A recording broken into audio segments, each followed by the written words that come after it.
How's everyone doing today? So I'm going live with Mason. We're going to talk about the larger doses, the heroic doses of psilocybin, also, what other people may call the heroic dose. We are also going to talk about some occulty stuff. Occulty, like that's a word, but whatever. You know what I'm saying, right? You know, the magic in life. And so here we go. I'm just going to get Mason on right now. You can check him out, the Spore Drobe. Here we go. Let's turn some of this background down. How's everyone doing? Are you on, Mason? Oh, there we go. Hello, hello. Hey, good to see you. How are you doing this wonderful Monday morning? Afternoon? It's been a busy day. This is like the last thing of my day. I'm kind of like riding high right now, but yeah, after this, gonna relax with my kid. Enjoy him for the rest of the day. What about you? How's everything been? Oh, it's been going really well. I have to hopefully chase down a tuxedo in time for my flight on Wednesday for a wedding I'm going to. So that's what I'm doing for the rest of the day. While I finish my work is just constantly calling like, hey, is it ready yet? So where's the wedding? How far out is it from where you're at? San Diego down in Portland. I'm up in Portland right now, so I have to fly down to San Diego. So yeah, I leave Wednesday morning and they're like, we'll have it by Tuesday. I'm like, that's cutting it pretty close. Yeah. Especially when you got a flight covered. I wonder, they probably won't even be able to mail that to you in time. Well, luckily I'm not the only groomsman having that problem, so a few of us might just be in jeans. Oh, I've seen that before, on purpose, actually. Just own it, right? Own what you got. Own what you're given. So, is it raining where you are? Is it raining on no, you? that's leaves. Leaves. Okay. Well, so we're coming on here. We were going to talk about some of the larger doses, as well as natural magic, things like that. Do you want to just give a quick introduction to you, anybody who doesn't know you, and then just let me know what's going on.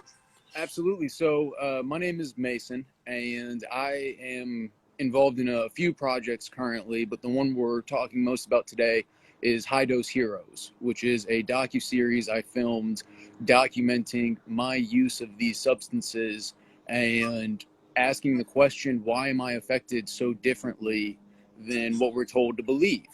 And now I'm not alone. There are other people that have this same thing, and I'd like some answers. So I filmed this whole docuseries. I ate a half ounce of mushrooms.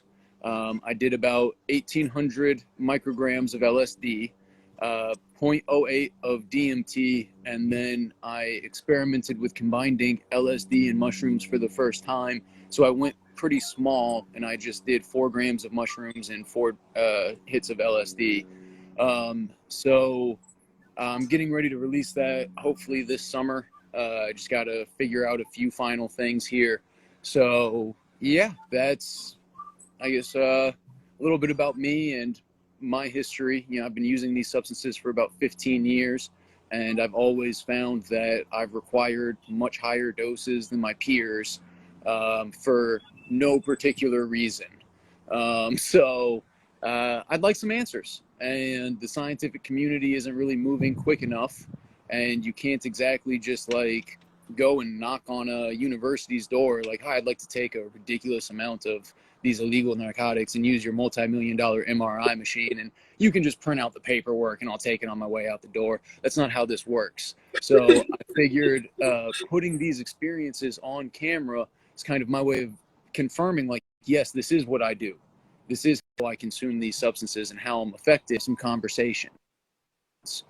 Because as this psychedelic revolution of this decade moves forward, one of the biggest obstacles I think we're going to face is just starting the conversation from a point of just mutual respect and being able to openly say, hey, I smoke DMT, I eat mushrooms, I'm not any kind of bad person, this is just how I choose to enrich my own life. And so being able to publicly talk about these things is one of the biggest like parts of the battle we're facing, is just being, you know, because there's a lot of us out there, you know, just like cannabis legalization showed us that cannabis knows no demographic, everyone uses it. Psychedelics are the exact same. Some communities have a harder time speaking out about their use of these, whether they're stigmatized within their community, their religion, their own families, you know. So just having the conversation with some normality, I think, are most important things that we can do moving forward. And it's a tough thing to do, to talk about how you treat your mental health with other people, to talk about, you know, yes, technically on paper, I am a criminal, but that does not make me a bad person, because the war on drugs is a war on people. And, you know, that's the only reason this is illegal, is because some bureaucrat said it was, not because it's actually bad. So, I mean, it's going to take some time, I think, for all of us to really feel comfortable in ourselves to do this. Like me personally, I just got tired. You end up living double and triple lives to do this, and you're not doing anything wrong, but you feel like you're a part of espionage. And it just got very tiresome pretending to like put on this facade, and finally it was just like, no, I'm done. Like I use these substances, this is who I am, and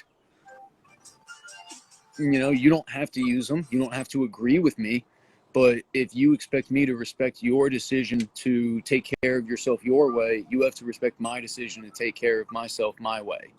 And so I think just trying to get to that plane of mutual respect and get past all of the propaganda and stigmas and everything that's out there. And part of that too is just, you know, like DMT, for example, is a very beautiful and spiritual experience.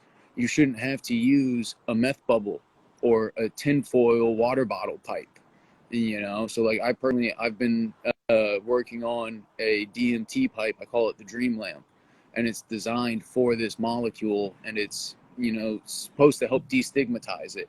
I help call it the parent test. You know, if your mom came to you and was like, oh, this Joe Rogan fella's talking an awful lot about DMT, like I'd like to try it, and you bring her a crack pipe,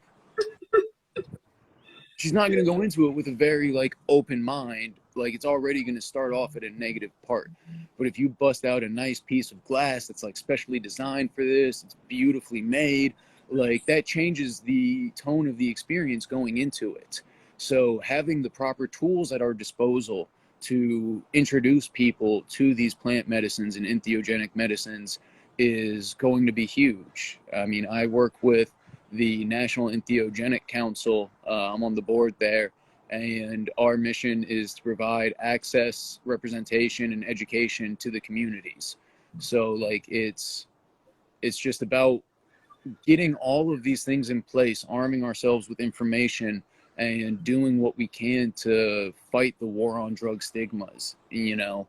So it's a lot of different areas of this just landscape that we're in. You know, as they talk about legalizing psychedelics and regulating them, it's nothing like cannabis. You can grow mushrooms in the same tub and have them come out with two different potencies. And, you know, just like different cannabis strains have different terpenes that provide an entourage effect, you have different alkaloids in the mushrooms that provide the entourage effect. And that's why you have the different types of these are more body high, these are more visual, these are more energetic, and that's the alkaloid effect. So, you know, testing these, and Oakland Hyphae is doing some amazing work with psilocybin potency testing and starting to get us that information, but it's not going to be like cannabis. It's going to be interesting. Like I've bought truffles legally in Amsterdam over the counter, and like going to a psilocybin shop was just such an amazing experience. And I don't know how we get from where we are right now to that point, where people have the freedom to choose to do it themselves. Oregon's Measure 109 provides an amazing opportunity for data collection by having the psilocybin treatment centers, but I'm still waiting to see the financials of it because it could end up costing thousands of dollars, which isn't really for everyone, so it's going to be interesting. But I'm sorry, I've been kind of hogging the conversation. It's okay, Mason. Honestly, like, it's such a pleasure. The work that you're doing is incredible. The stuff that you're thinking about it's needed today. The truth is, we need more and more people doing this type of work. And just the fact that you took it on yourself, took responsibility in that way, that's inspiring to so many people who are listening now and people that are going to listen to this later. And so, I just want to say thank you first for everything. Well, you're welcome. I always thought I was a guy who liked drugs. I mean, this is still pretty surreal for me as well. I've been giving speaking presentations and things like that, and there are definitely times where I'm like, wow, this is my life. I just decided to. And I think I have a lot of people ask me how to get involved with psychedelics, and what I just tell them is just decide to. I mean, it's really that simple of just, what, this is something I want to pursue, and just start digging. So, I mean, Oakland Fresh Today is saying, thank you for your pioneering. Like, this is, I don't see it that way. Like, you're welcome. And, I'm here to speak for anybody's right to treat their own mind how they feel is best for them. And it's been very surreal. Like, it really has been. So when did you make this decision to, like, actually start pioneering, like, doing this documentary and, like, creating new tools? What was that decision, or, like, when was that decision, and what really gave you that opportunity to make that decision? Well, so in February of last year, I was awoken in the middle of the night by a dream of a home mushroom cultivation center that I was showing somebody called the Spore Drobe. And so I shot up at like 2-3 in the morning and just started designing. And so I have designed an entire line of mushroom cultivation hardware that I'm hoping to be bringing to the market very soon. And I thought a lot about how the cannabis industry had a lot of people that didn't put in the work over the past, decades, that don't use cannabis, that are here profiting off of our culture and our struggle. And that didn't sit very well with me. And so as I got ready to, like, start releasing, like, if I'm going to be a part of this industry, I need to let them know I'm a part of the community. So one day I was doing what I call a 10-strip challenge, which is when I just take 10 hits of LSD on, like, a Tuesday or Saturday afternoon, because I can. And I documented it on my Instagram for people that had questions about heroic doses. And the feedback that I got was just phenomenal. So I was like, well, there's an interest for this. People have questions. That let me look at putting something together. And within 8 weeks, we were filming. And so from there, I thought about, like, the DMT episode and how I was going to consume this DMT on camera. And I didn't want to use a meth pipe, even though that was, like, the best tool I had found to use at the time. They're called a Chile, the bubble pipes. And, like, I felt really skeevy buying it. I was very adamant to the cashier, like, I hope you know I don't do meth. Like, I really wanted to make that clear. Like, I showed him my teeth and everything. Like, I don't smoke meth, I promise. And so if somebody watched this documentary and was like, well, that looks like a beautiful experience, I want that as well, I didn't want them to have to go out and buy a meth pipe, because it's disgusting. And so that's where I, came up with the design for the dream lamp, and worked out with a few glass artists, like, all right, you're not my person, you're not my person. Finally, I found my Cinderella, but they wish to remain anonymous due to the stigma behind it. And so they got me some prototypes just in time for filming, and then we just started running with it from there. And now we've got hand pipes. I have a bunch of designs. I've just started recruiting some more glass artists. We're going to be starting a spirit animal collection, a space collection, a molecule collection. So like I have a lot of really cool designs to try to help like normalize it. Because look at what legalization did for cannabis glassware. The artists that came out of the woodwork creating these masterpieces of functioning art that wouldn't have really had the stage to shine on without legalization, you know. So like it doesn't take long once they like lower the hemp curtain for innovation to just start skyrocketing. And I think we're going to see the same thing with psychedelics, that as they start easing the restrictions slowly one at a time, we're just going to start seeing skyrockets in innovation. And I mean, you've already had people in Silicon Valley like advocating microdosing, and it's like, well, that's cool. Like you're an elite person in San Francisco. How does, you know, Farmer Joe in Kansas microdose? Like, you know, like, and then macrodosing, what I do. Like, how do we even begin to talk about the benefits of that and finding your threshold? You know, I started small and kept working my way up until finally my first mushroom experience, I achieved it after eating 7 grams when I was like 16, 17. And I tried mushrooms a few times before that at lower doses without receiving the same effects as my peers. And it was the same thing with LSD and all of that. So I've always had this ability to either metabolize or maybe not metabolize these substances this way. And it's annoying, it's frustrating, it's expensive. So like, I'd like to know, is it in my liver, my kidneys, left brain versus right brain? Like, what is it? Because I'm only 5'9", 135 pounds at most, like on a good day. So it has nothing to do with my size, where like alcohol consumption, that would make a difference.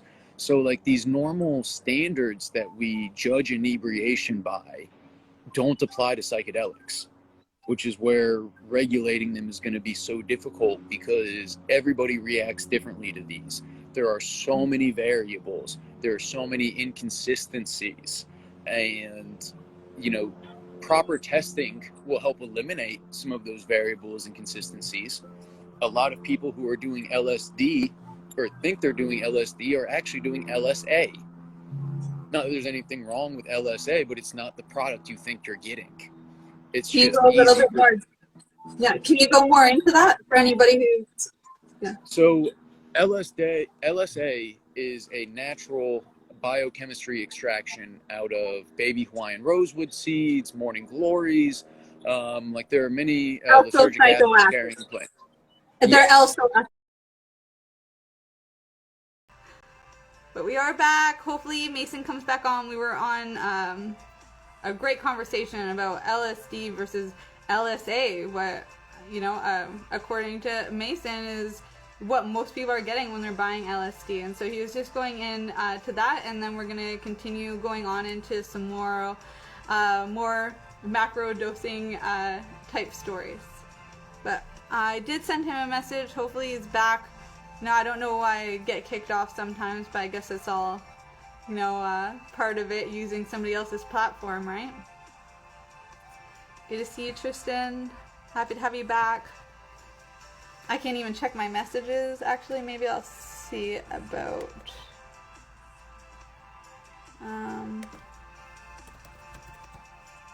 see if I can log in and see if he messaged me back on this one. If not, at least we've got this recorded, right? Thank you, Tristan. Okay, let's see if I can log in. Oh, there we go. Good to see you guys back here. So sorry, I'm not sure why I got kicked off.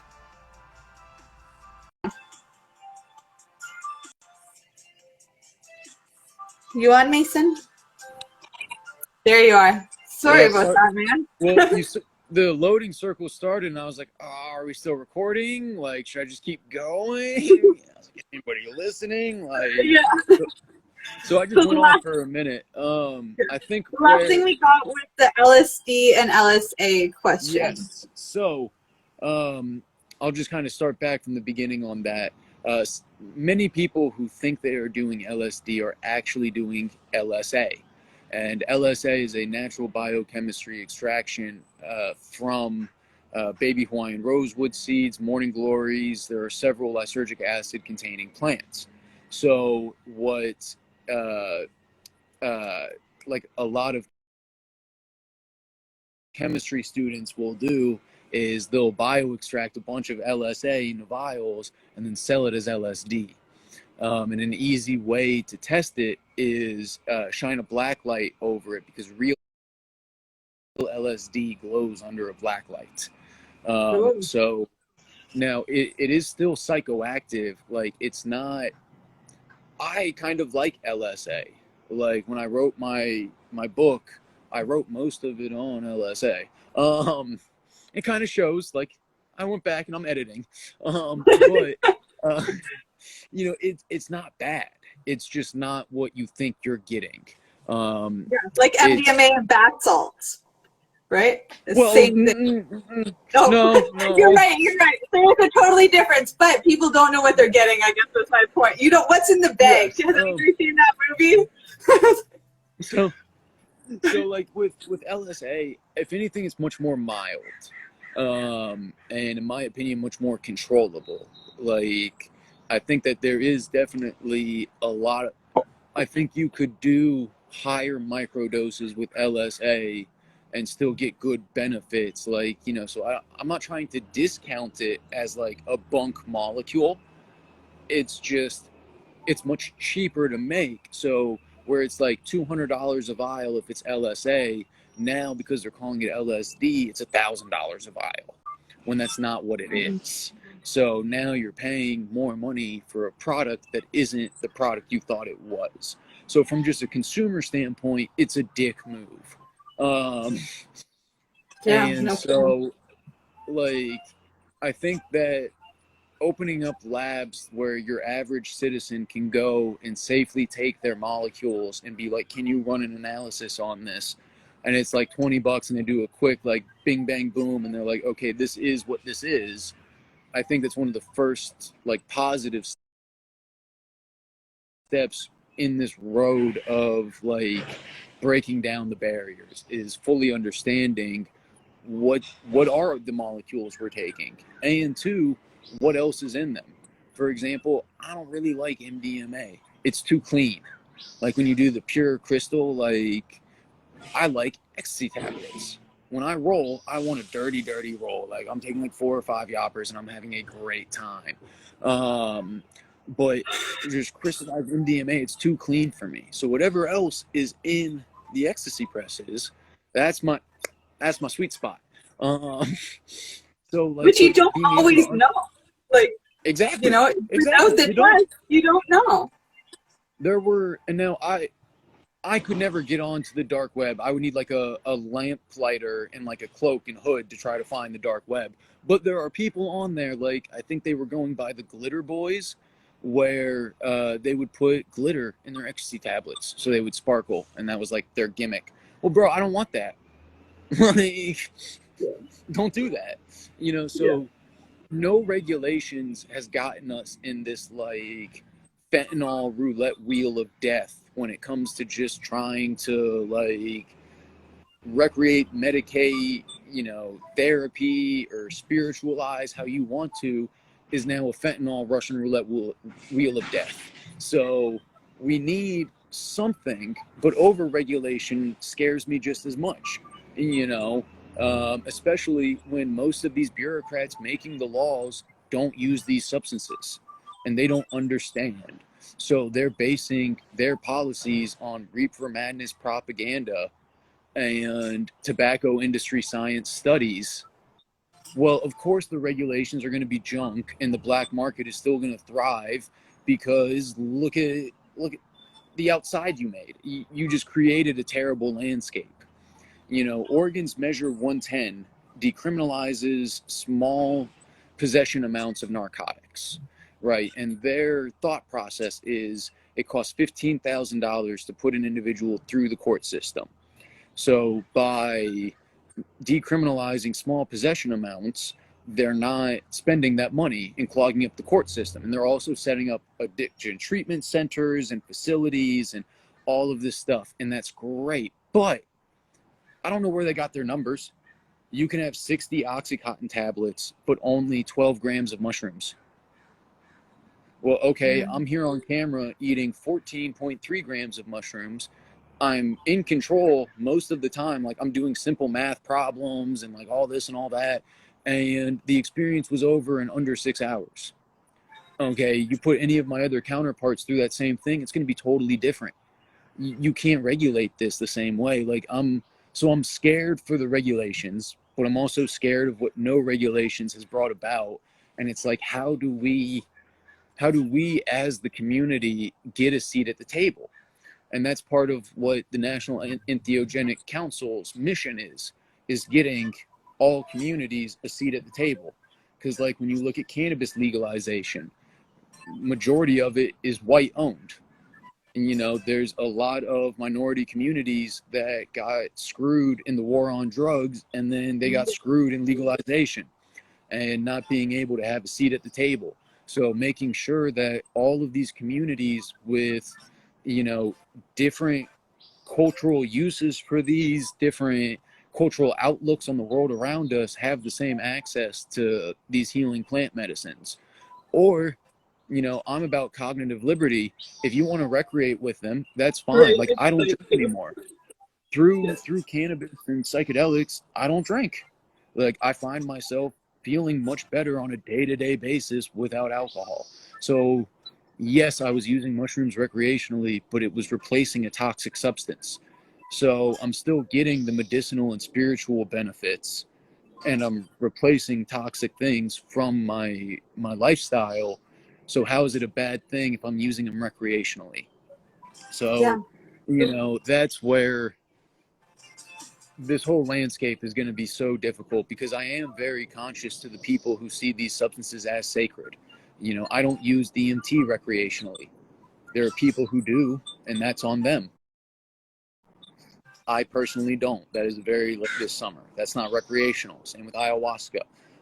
But mushrooms, LSD, ecstasy, like those types of things are recreational for me. So, you know, it's about letting people discover their own path with these substances, because they are so personal. My way of using these is not going to work for everybody. Just period. Exactly. And Yeah, you know, I have people. great. Yeah. You're a great example of that too, right? Your dose is gonna be way too much for most people. Like a microdose will rock my socks. I've overdosed my microdose. I don't even know how many times. It's like, you know, very little for me. A total opposite of the spectrum for you. You know, and now too, what's also, you know, I spoke earlier about innovation just skyrocketing. Have you had any experience with the psilocybin crystal extract? no, so when I was younger in my high school years, I would say I was like really I wasn't into pharmaceuticals or anything like that. My parents both kind of had like their thing in that. So for me, I was like, oh, anything psychedelic, sure, I'll try it. I got really into ecstasy. At that time, I was also working with mushrooms really young, but not exactly in the spiritual way. Now, since I had my awakening in 2014, I quit drinking. My body just won't handle alcohol, won't handle any chemicals. Even when I took MDMA, since my awakening, it was very much a purgative. But that being said, I got to see auras for the first time, which led me to Reiki and a whole bunch of other things down a spiritual path. So it served its purpose, but my body itself didn't accept it the same way. It worked as a purgative. Well, and now one thing too with like high dose work, you know, taking care of yourself while you do these doses is very important. And I think that a lot of the negative thought process behind, you know, taking these high doses is the setting that you're at, if you have the ability to take care of yourself. You know, when I was in Amsterdam and I bought truffles, I was in a foreign country where I didn't speak the language, and I was just hanging out at a cafe. So I wasn't going to buy the strongest truffle they made and eat the whole box in one sitting. Like, I don't have access to all of the things I need. But when I was filming High Dose Heroes, we were at a nice lake house with fridge, fresh fruit. Pedialyte is amazing for hydration when you're on these substances. Like, so like having those proper things at your disposal when you're doing high dose work, I think is one of the most important things you can do to set yourself up for success. So what are those things again? For high doses, you're saying, you know, stay hydrated. You're saying setting, you know, make sure that you're somewhere that you feel comfortable. What else is important there that you'd like to share with anybody around like the larger doses specifically? Exactly. You ensure that comfort is met, right? Like, that's my biggest thing with doing high dose work is comfort. And I cannot stress that enough. If you put yourself in an uncomfortable position, if you put yourself in an uncomfortable position while you're on high doses, it can like snowball the effect. And so like my biggest thing when I'm with people and we're doing high dose work and like they start getting into thought loops or bad places, right? And you got to kind of like get your buddy out of there. It can be challenging. And like one of the main things that I try to always do, you never ask somebody if they're okay. You tell them, hey, you're okay. You don't want them to start questioning, am I okay? This isn't normal. Not normal is not okay. I'm not okay. I'm not okay. And then it spirals from there. So you just tell them, hey, you're okay. You make sure they have whatever they need. You point to shiny objects. You get them distracted, because every second they're out of that thought loop is a small victory for you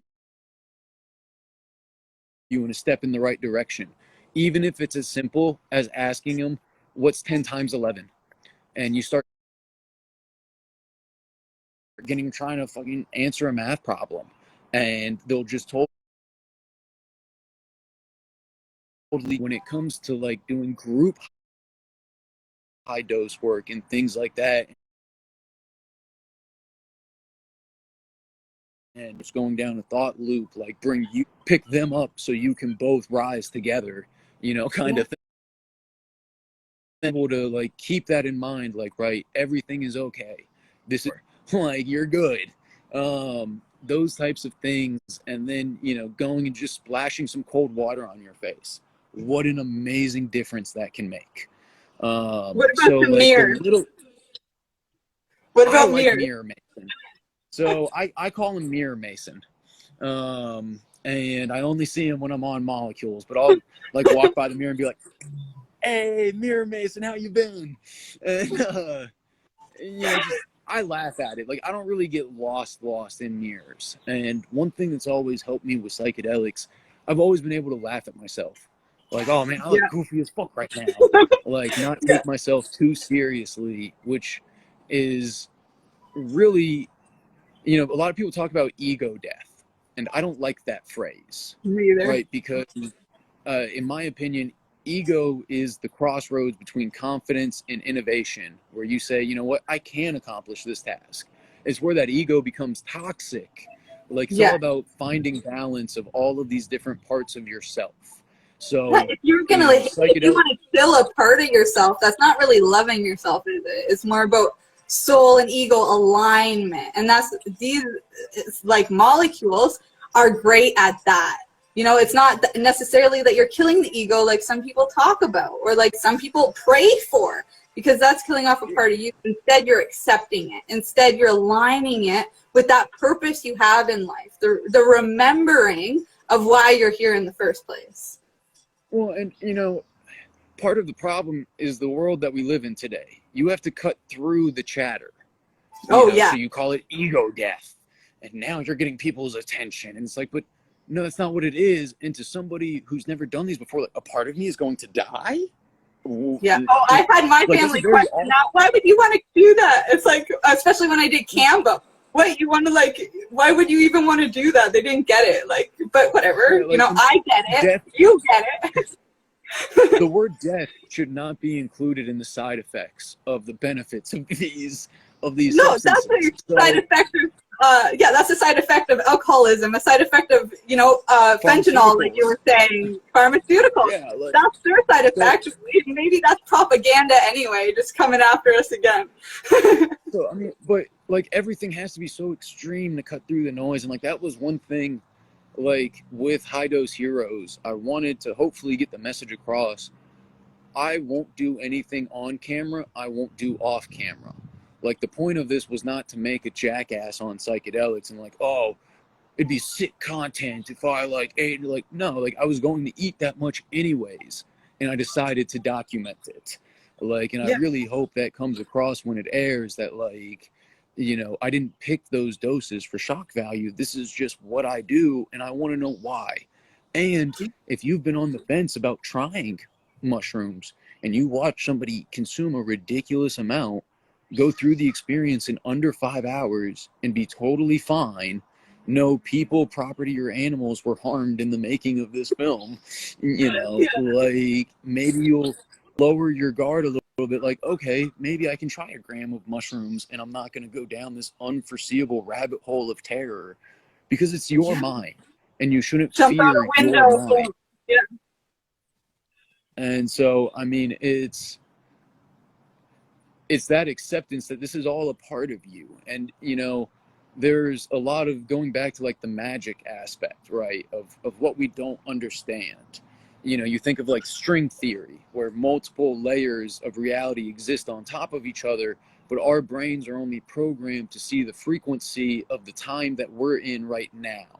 Right, so you have these multiple layers of reality stacked on top of each other. And now, not even string theory, you have the atom world, you have the insect world, you have these different worlds stacked on top of each other that we interact with every day without realizing.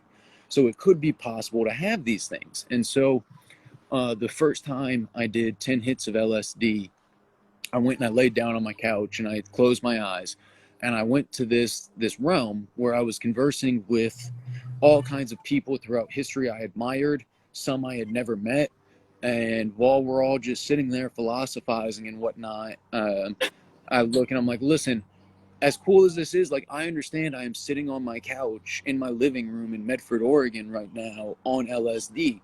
And then the blind Chinese monk hit me with, well, because you're thinking it, doesn't that mean that it exists on one plane of reality or another? And like at the time I was like, oh, no, no, no, don't hit me with that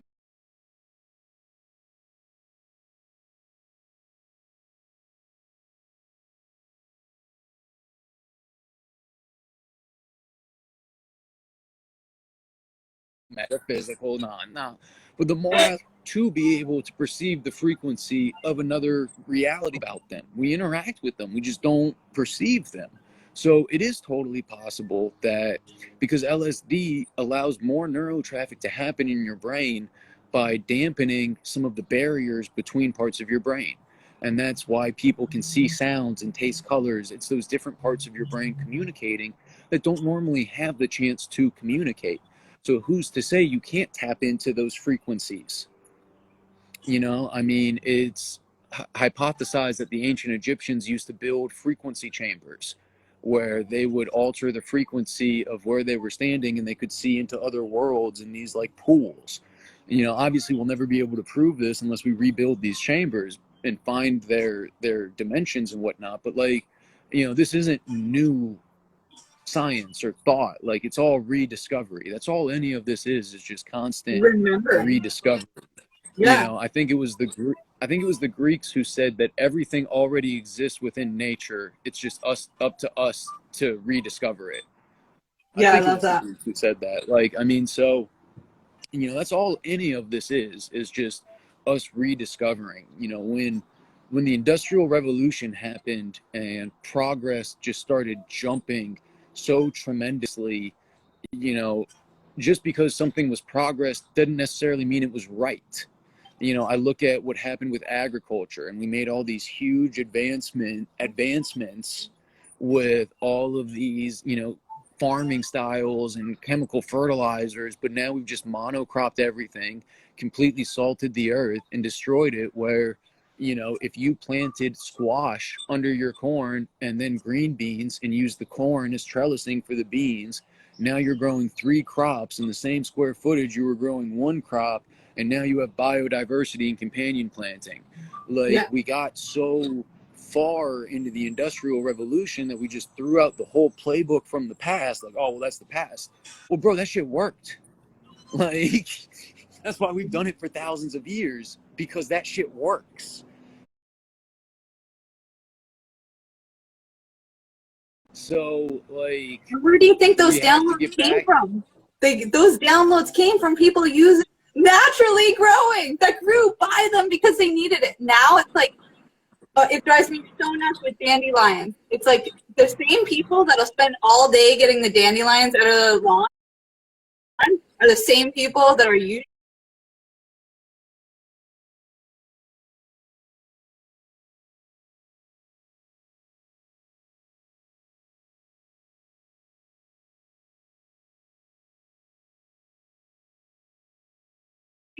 alcoholic and need it for their gut because of like their sort of too where they're needed.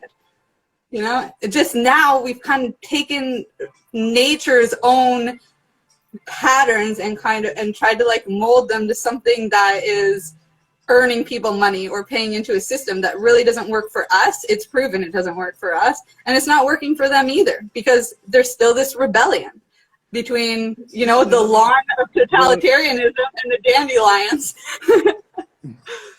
And you know, the day the government made hemp illegal because it was too good of a product was when just it's all gone. Like, I don't consider what we are right now capitalism. I don't know what to consider it, but I don't consider it capitalism, because the government made hemp illegal because it was too good of a product. Asbestos wouldn't have existed because hemp created self-insulating. Fires wouldn't have happened because hemp is fire retardant. We could have totally redesigned cities. Like, when we went from wood to metal, we could build new types of bridges. So, like, I mean, granted, these dum-dums would have probably still cut down all the forests to grow more hemp because they're just super short-sighted. But still, like, if they wouldn't have made hemp illegal, think about where we would be. I mean, because all that did was just drive more wedges between the communities. We're so divided amongst ourselves, and reefer madness and propaganda and the war on drugs has led to that division. And so, like, we have to break all of those down. Now. I truly honestly believe that all the division is, all it is literally a distraction. Even the government, you know, that's like the new reality TV, but it's actually been the new reality TV for like 3-4 generations. You know, it's the people who fund those that are, the people who are funding the government or the new leaders, they're the ones making the decisions. It's the same people that are making these charities, like the Cancer Association and all these, to funnel their money in so that it's like safe for them, but they're also the same people that are causing the problems. It's the dairy industry, the cattle industry. You know, there are these dominators, but at the end of the day, we are all people. The cops are people, our government leaders are people, we are people, even the dominators are people. It's just, you know, they're a different breed of people. They are a different breed of people that know the psychology before it was ever released on the internet. They're the people who knew all of these things before it was ever released to public knowledge. But thank God for the internet, because it's here. Thank God for the whistleblowers and the ancient psychonauts that kept all this stuff alive and made sure that the information was going to be accessible. You know, they're beautiful. And, you know, psychedelics themselves have their own super dark history. You know, Alexander Shulgin made MDMA while he was working for Dow Chemical. Sorry, let me just CIA experiments with LSD too. Like, some of that was pretty dark. Oh yeah, well, I mean, MK Ultra program was ran by former Nazis brought over by Operation Paperclip. Nobody was tried, persecuted, or held accountable, but the CIA is not doing it anymore. So that maybe that's what pharmaceuticals are. Maybe that's what the Netflix binging is all about. Maybe it is still the same thing. Maybe. I don't know. You know, So there's a lot of history behind all this, and I mean, really, it's just the people in the middle are the ones getting screwed. Like we're I went just right the out regular in left people, field. and Can't even catch my ball way back there. But I'm really grateful to be here and to share these things and open up conversations, because they're meant to be had, and it shouldn't matter what we say or how we choose to experiment.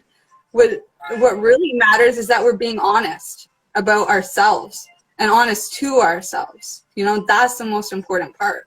And that's where it is that we connect with other people. If we weren't ourselves, you know, we wouldn't have the same tribes that we have now. We wouldn't be watching other people have the same experiences. It all goes back to kindergarten. Treat others how you want to be treated. Yeah. Manners are the manifestation of respect. You show manners to show that you respect you, because you are a living person. And that's how you want to be treated, so you project that out. It's that simple. We're taught it in kindergarten. And now this eat shit and die mentality only has people eating shit and dying. So yeah. like come back to the golden rule.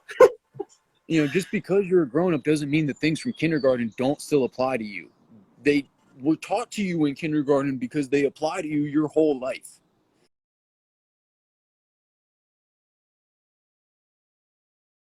Like, it's pretty simple stuff. Yeah. Yeah, it is, you know, but life is a ride, you know, so you may as well enjoy it. You know, find those ways to enjoy it. Terrence McKenna said that we've been trying to, like, you know, we want to experiment with our consciousness. We want to experiment with other dimensions. That's why we created ferments. That's why we've been experimenting with all these things. There's something in us that wants to already do that. So enjoy life. If you find something that you enjoy, whether it's a psychedelic or jumping up and down or a yoga pose or, you know, sex, whatever it is, you know, you should find that joy, ride the circus, you know.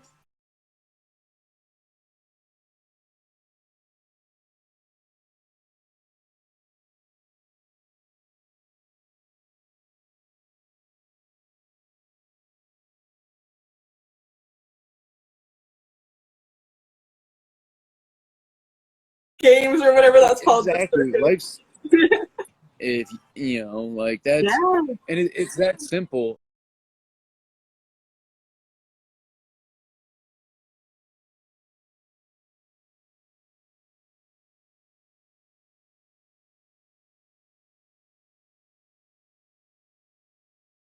Of just like finding what you enjoy, because I'm not here to tell you if you're sober that you're wrong.